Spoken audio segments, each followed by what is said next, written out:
Peter itu bergerak. Jadi rumput yang selalu bergerak dinamis. Oh, iya. Nanti alang-alang Peter itu filosofinya ada.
Perkenalkan, nama saya Azanur Ikhwan dari MI Miftahul Huda, umur 9 tahun.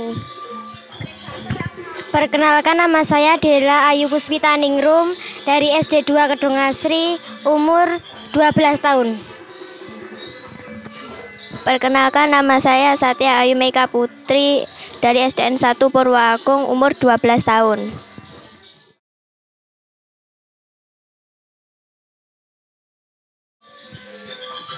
Umur 5 tahun. Umur 8,5, kelas 3. Umur 6 tahun, kelas 1.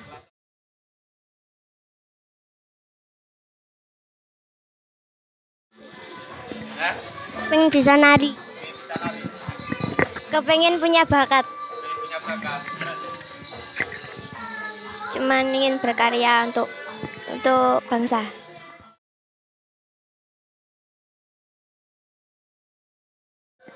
Pernah.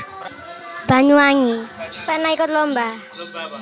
Lomba tari. Juara? Harapan 2. Lomba tari di Banyuwangi dapat juara Harapan 2. Enak. Senang. Senang. Senang.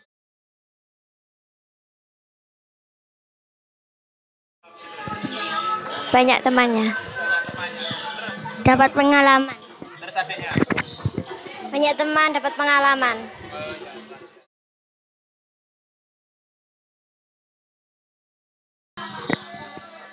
Pak Bunjul, Terus? Mbah Jas, kakak-kakak. Terus? Mbah Jas, Pak Bunjul, kakak-kakak. Mbah Jas, Pak Bunjul sama kakak-kakak.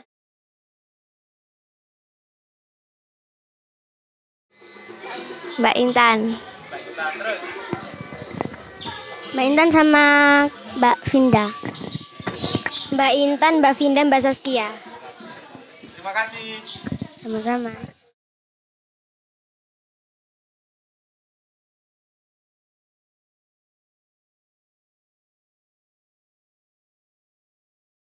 Perkenalkan, nama saya Elisatu Mafruka, saya umur 18 tahun, desa Ringin Pitu. Nama saya Rula Aminal Jamila, 18 tahun, desa Tegal Limo.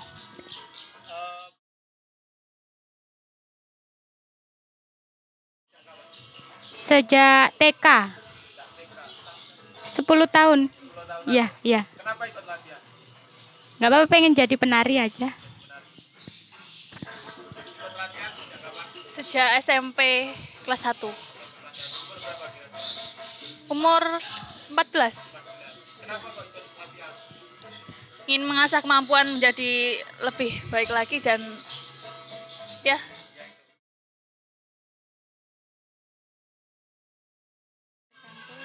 Lomba tingkat SMP, aktualisasi seni dan serawang seni. Juara? Juara.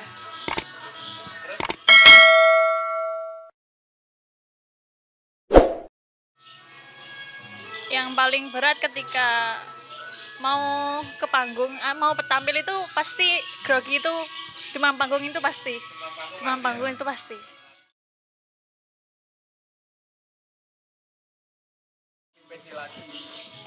Berdoa aja sih pada Tuhan.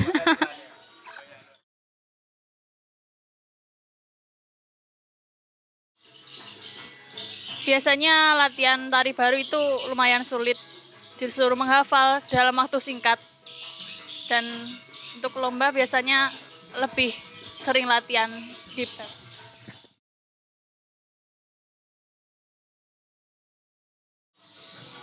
Sering latihan aja sih. Ya.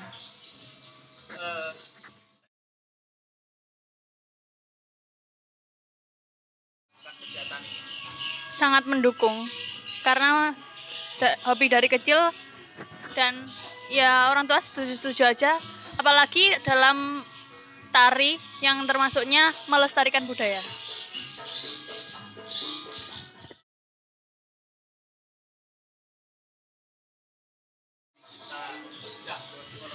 Untuk generasi muda, saya harap tidak meninggalkan budaya Banyuwangi gitu.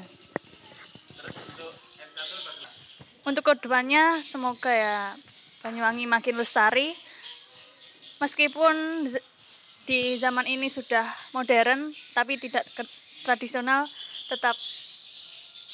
Terima kasih. Ya, sama-sama.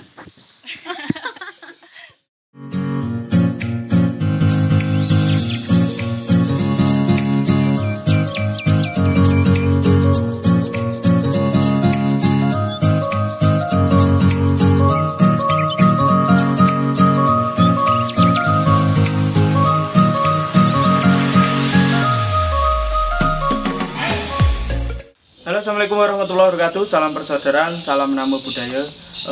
Kali ini saya berada di lokasi Tegal Trimo, di wilayah Tegal Trimo, tepatnya di daerah Pasar Tegal Trimo. Nah, kali ini saya kemarin ada informasi bahwasanya di sini ada padepokan, tapi padepokannya itu beda dari yang lain ya. Tidak sama dengan padepokan yang kita ketahui biasanya. Nah, saya pada hari ini bersama Bapak Punjul selaku pendiri Padepokan Alang-Alang Kumitir. Nah, bagaimana tentang Padepokan Alang-Alang Kumitir nanti kita kupas ulas bersama Pak Punjul. Oke, langsung saja ke Pak Punjul. Selamat siang Pak Punjul. Halo, selamat siang. Pak Punjul, pertama berdiri Padepokan Alang-Alang Kumitir ya. Padepokan Alang-Alang Kumitir niki tahun pinten, Pak? Ya. Jadi ini mungkin lengkapnya Padepokan Seni Alang-Alang Kumitir, bukan Padepokan Alang-Alang Kumitir, tapi Padepokan Seni Alang-Alang Kumitir. Jadi ini tahun 1992 itu saya dirikan di Yogyakarta ketika saya masih kuliah di ISI, Institut Seni Indonesia Yogyakarta. Sudah semester akhir itu, sudah lulus lah. Nah, kemudian tahun 94 saya pulang kampung, saya dirikan di sini sampai hari ini. Jadi sudah 29 tahun berarti ya. Berapa? 27 atau 9? Ya, 29 tahun. 28 tahun. 28 tahun. Ya, 8 tahun. Nah, ini Pak, saya kan pernah mendengar bahwasanya padepokan-padepokan yang lain itu kok condong ke satu, biasanya pencak silat, perguruan-perguruan. Nah, di sini kok menggunakan nama padepokan itu kenapa, Pak? Iya. Jadi memang lazimnya padepokan itu kan padepokan pencak silat, padepokan kebatinan, padepokan kanuragan lah. Nah, kalau di kesenian lazimnya pakai sanggar, ya, sanggar seni atau kelompok seni itu. Tetapi kan saya kira menjadi unik kalau padepokan itu kita gunakan menjadi sebuah nama kelompok kesenian. Toh padepokan itu kan artinya tempat untuk melatih diri, tempat untuk geladi bagi orang-orang dalam menekuni sesuatu. Misalnya pencak silat, jadi geladi di padepokan pencak silat. Nah, seni kan boleh saja menggunakan kata padepokan kan gitu. Sehingga dari situlah saya merasa unik, juga merasa mungkin bisa lain dari yang lain, sehingga saya pakai nama padepokan. Di Jogja juga ada kok padepokan seni Bagong Kusudiarjo. Yang lain-lain pakai sanggar biasanya. Jadi saya pakai nama Padepokan Seni Alang-Alang Komiter. Ya, upaya untuk bagaimana di Padepokan ini kesenian ditempa. Pak, terus apakah di sini hanya tari saja, Pak? Apa ada seni-seni yang lain? Enggak, memang mayornya yang utama tari, karena saya kan sarjana tari. Tetapi karena namanya Padepokan, kadang-kadang kan di Banyuwangi ini yang banyak kan sanggar tari. Sehingga di sini hanya tari. Nah, kita punya nama Padepokan.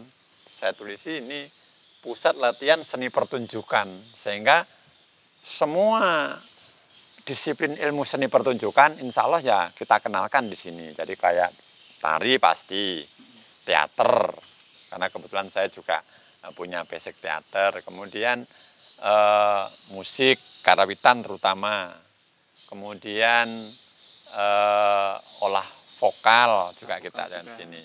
Jadi berbagai macam bentuk seni pertunjukan kita coba untuk kita pelatihan bersama di sini. Terus biasanya kan saya di sini pernah Pak jalan-jalan ke sini. Kan ini Padepokannya tidak di depan kan tidak tampak, tapi sebuah event atau sebuah pertunjukan yang diadakan oleh Padepokan Seni Alang Komiter, Pak ya. Saya pernah melihatnya ada pertunjukan kalau nggak salah di lapangan RTH. Itu inisiatornya itu sebenarnya siapa sih, Pak? Ya dari kami, tentu saya sebagai pribadi, sebagai inisiator yang punya ide. Nah kemudian ya Padepokan Seni Alang Komiter yang berada di sana kemudian menggandeng stakeholder dan user yang ada di lingkungan kita. Ada pemuda, ada teman-teman yang tergabung dalam pemerhati seni. Kita jadikan satu Karang Taruna untuk bersama-sama melakukan sebuah program pertunjukan yang kita beri nama di sini. Setiap tahun biasanya saya adakan namanya Serawung Seni. Serawung Seni, jadi serawunge kesenian. Tidak hanya serawunge orangnya, tetapi berbagai macam bentuk seni diserawungne ning kono. Dadi sing pentas gak cuma tari. Ono wayang kulit, ono janger, ono jaranan, ono pantomim, semua macam bentuk kesenian yang ada dan kelompoknya ada, kita coba untuk kita tampilkan secara bersama. Rencananya sebenarnya mau kita kolaborasikan dalam bentuk sebuah seni pertunjukan yang menarik tapi belum terwujud. Mungkin next ke depan akan kita coba berbagai macam bentuk kesenian ini kita jadikan satu dalam satu pertunjukan, satu judul. Kalau selama ini kan pentas dewe-dewe. Terus gini Pak, kan saya lihat juga banyak anak-anak atau mbak-mbak yang berlatih di sini. Terus prospek jangka kedepannya untuk adik-adik yang berlatih di sini itu apa sih Pak? Iya, jadi sejak saya dirikan tahun 94 di sini, 92 kan di Jogja ya, itu sudah menghasilkan banyak. Kalau di sini saya namakan cantrik. Kalau di sekolah kan murid, kalau di pondok pesantren santri, kalau di sini cantrik Padepokan. Cantrik Padepokan sini sudah mungkin ini sudah generasi yang sudah kesekian ya. Nah, biasanya kalau Padepokan Seni kayak punya Alang-Alang Komiter ini kan anak TK, SD, SMP, begitu lulus SMP, SMA pindah ke kota ya udah. Yang SMA begitu kuliah ya sudah. Tapi alhamdulillah di sini lulusan dari para cantrik dari Alang-Alang Komiter ini walaupun sudah kuliah, sudah SMA jauh ya tetap berlatih di sini ya, 1-2 lah yang karena memang pindah rumah dan tidak pernah ke sini. Nah, prospeknya banyak kok ini di sini kayak Mbak Saskia ini, ada Mbak Vinda, Mbak Intan. Mulai kecil di sini, mungkin mulai kelas 2, kelas 3 di sini. Toh sekarang jadi guru seni. Dia sudah ahli merias, riasnya ya payu. Artinya Anda tidak dapat pekerjaan bisa menjadi tambahan gitu loh. Kalau dia udah dapat pekerjaan jadi guru, dia masih bisa ngurusi tari, masih bisa merias, kan ada tambahan-tambahan. Jadi seperti itu. Kalau kemudian bukan lulusan saya sebut apa ya, anak-anak alumni Alang-Alang Komiter, yang kemudian dia kuliahnya di jalur seni, banyak. Ada yang diisi Jogja, ada yang diisi Denpasar, ada yang di Universitas Negeri Malang, Universitas Negeri Jogja, banyak. Otomatis dia kan melanjutkan ini karena saya ini sudah latihan tari mulai dari kecil, saya pengen jadi guru tari, pengen jadi guru seni. Ya dia otomatis kan manfaatnya di situ. Sehingga ketika dia kuliah, dia sudah mendapatkan sesuatu banyak dari sini. Kan tidak instan akhirnya. Iya betul. Ada, dia hanya nari ikut tidak disanggar lah. Bisa nari di sekolah, kuliah di kesenian, dia akan kaget. Kalau lewat alumni sanggar seni, sanggar tari, Padepokan Seni, kalau Alalang Kumiter gini, mata-mata kuliah itu mungkin, wah ini pernah dapat ini saya. Iya. Oh, tinggal aja, pengulangan aja gitu kan. Karena kalau di sini tidak hanya diajari menari. Kalau menari itu kan hanya sebagai objek. Dia juga harus bisa mencipta tari. Oh, iya. Proses membuat tari diajarkan. Kalau misalkan ini ada tari jadi, besok lomba, ayo dibuat pola lantainya, dibuat sendiri. Sebenarnya misalkan kurang bagus, saya nggak cocok sebenarnya, kurang sip lah. Tapi karena ini pembelajaran, saya tidak mencari goalnya ini harus juara, tapi prosesnya itu yang penting. Nah, itu, jadi dia punya sangu nanti. Keluar dari sini kalau toh tidak menjadi guru seni, tidak menjadi penari, tidak menjadi praktisi seni, ketika kok lingkungannya ono Isra Mi'raj, iki perlu ono tariane. Nah, dia bisa menciptakan sendiri tarian Islami. 17-an buat tarian patriotik, dia bisa cipta sendiri dengan ya kayak gitu, nanti ada manfaatnya pasti. Iya, Pak. Terus kan biasanya tari, saya tahu kalau di ini, mohon maaf di luar di tari, Pak. Kalau di pencak silat itu biasanya ada gerakan baku. Apakah di tari juga demikian? Oh iya toh, ada toh. Ada gerakan-gerakan baku. Kayak di Jawa itu kan ada pakemi. Di Banyuwangi sebenarnya ada, cuman standarisasi geraknya tidak kayak di Jawa kan sudah pakem nih. Ini luar pakem. Dan di Banyuwangi ini kayaknya belum. Tapi ada standarisasi gerak, misalkan sagah itu harus begini. Kalau di Jawa ini tidak boleh kelek, tidak boleh kelihatan. Ini sekian derajat itu ada. Nah, di Banyuwangi ini nampaknya tiap-tiap sanggar punya standarisasi sendiri, tapi sama. Misalkan sagah begini, lagi perempuan lagi sama katakanlah. Cuman mungkin yang ada dibedakan apanya gitu. Tapi ada standarisasi, ini namanya sagah, ini namanya ngebet dan sebagainya banyak. Ada namanya semua. Oh, setiap gerakan ada namanya, Pak? Iya, Oh, iya. itu standarisasi gerak. Sehingga kalau ngajar, habis ini, habis ini gitu. Iya. Terus kan saya pernah dengar juga, Pak, bahwasanya ada ini contoh penari gandrung atau penari apa? Sebelang apa, Pak? Sebelang. Nah, itu kan biasanya kan yang pernah saya ketahui itu ada kayak istilah saji atau mistis-mistisnya itu bagaimana, Pak? Apakah setiap latihan kita gunakan alat tersebut atau bagaimana? Ya, kalau latihan saya pikir ya enggak perlu lah. Tapi kalau tari kan macam-macam, Mas. Ono tari klasik, tari tradisi, tari kerakyatan, tari religi. Nah, biasanya yang pakai sesaji-sesaji itu kan tari yang include yang menyatu dengan upacara-upacara adat, upacara-upacara ritual keagamaan dan adat. Nah, kalau di Banyuwangi misalkan sebelang, kan penarinya itu seolah bukan dia sendiri, kan dia kerasukan makhluk lain. Nah, itu pasti ada sesaji-sesaji kayak kebu-kebuan. Dia kan tari juga itu, tetapi tidak pakai latihan kan, tapi kan gerak yang digunakan. Nah, itu tentu pakai sesaji. Atau kalau di Jawa sana ada tari yang diawali dengan sesaji gitu. Terus gini, Pak, biasanya kan ketika adik-adik kita belajar tari, kemudian kan nggak mungkin kan ada ketika kita berlatih tidak ada eventnya kan atau kejuaraan. Apakah di Padepokan sini juga pernah mendapatkan juara, dan juara itu sampai tingkat mana sih sebenarnya? Iya. Jadi kalau tentu karena ini sudah lama ya, kita kan 28 tahun.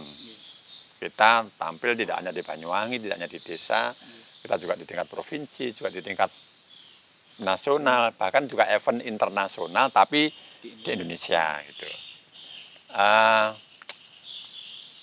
Sepanjang yang saya ingat, kita pernah tampil di festival tari religius di Jakarta. Cuman Padepokan Seni Alalang Kumiter kolaborasi dengan Pendidikan Seni Nusantara (PSN). Di sana juga mendapatkan satu kesempatan yang baik karena festival tidak kejuaraan ya 5 terbaik kayak gitu. Kemudian kita juga sering mengikuti Hari Tari Dunia, itu kan internasional di Solo biasanya. Iya. Itu kan internasional. Iya.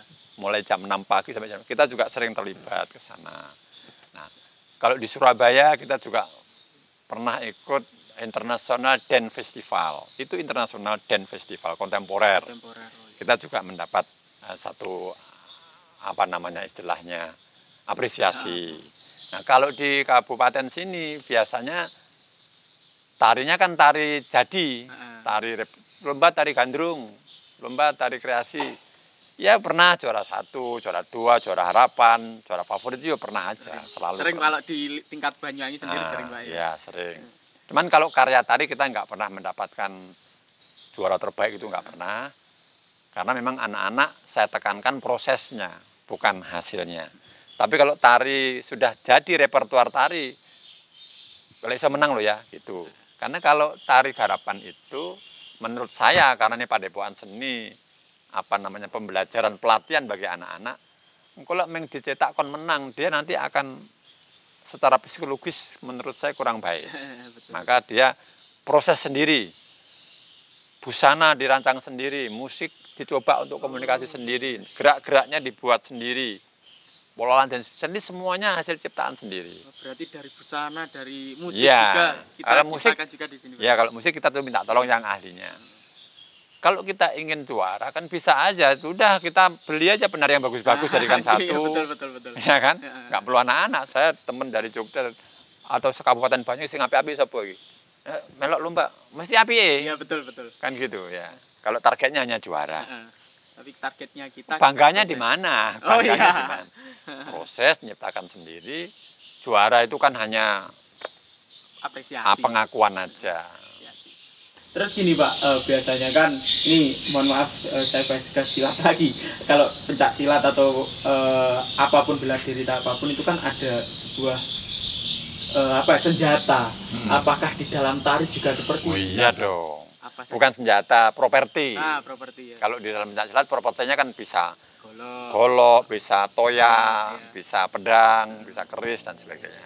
Ya kita banyak. Semua yang ada ini bisa kita jadikan properti. Contoh kalau tadi sampai sudah lihat di sana ada tempeh, sampah, nyiru.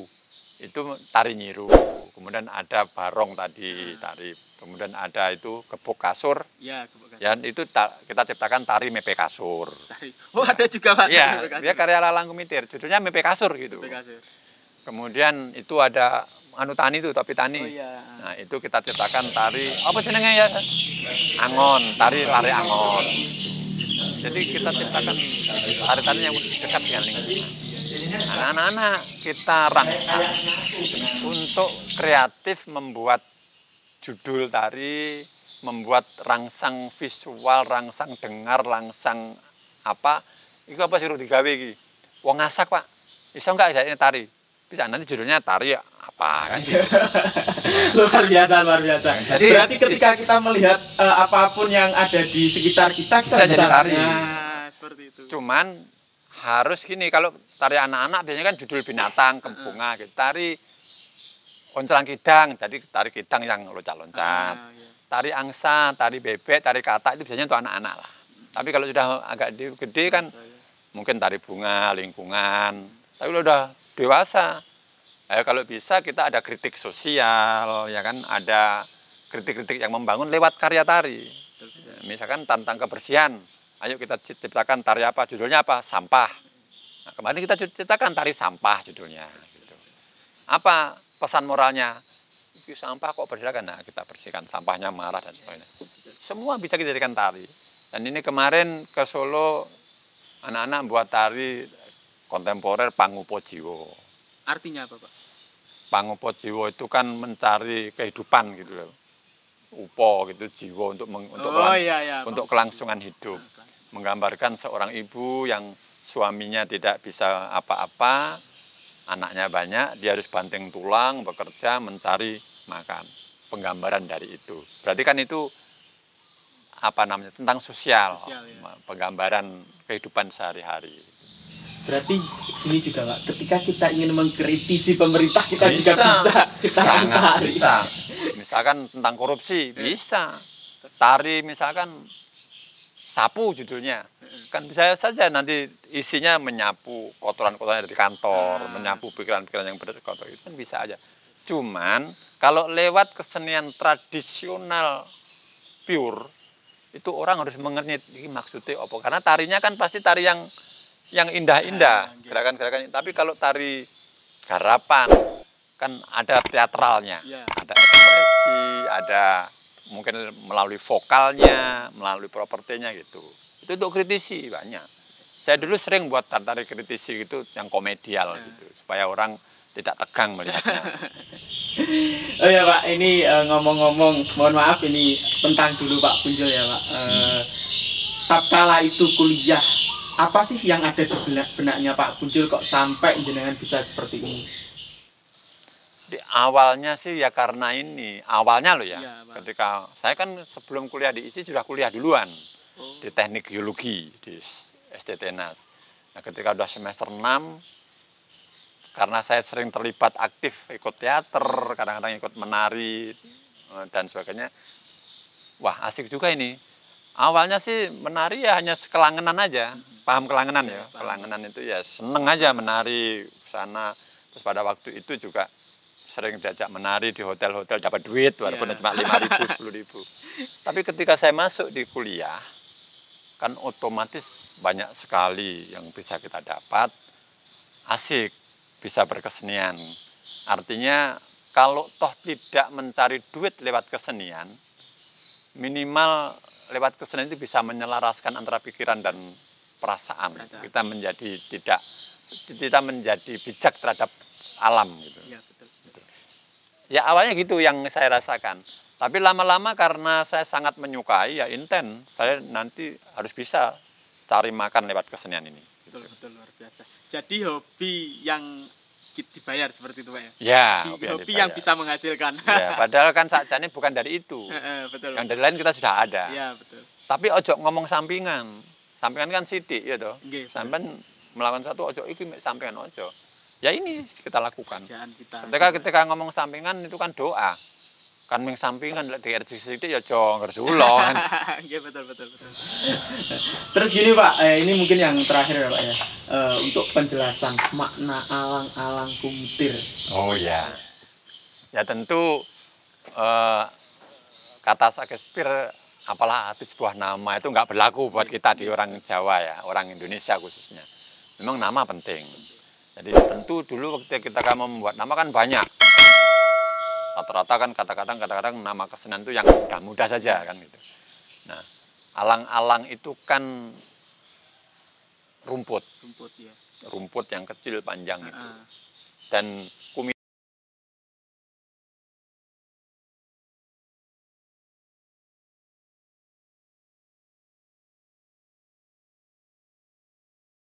alang-alang itu kamu babat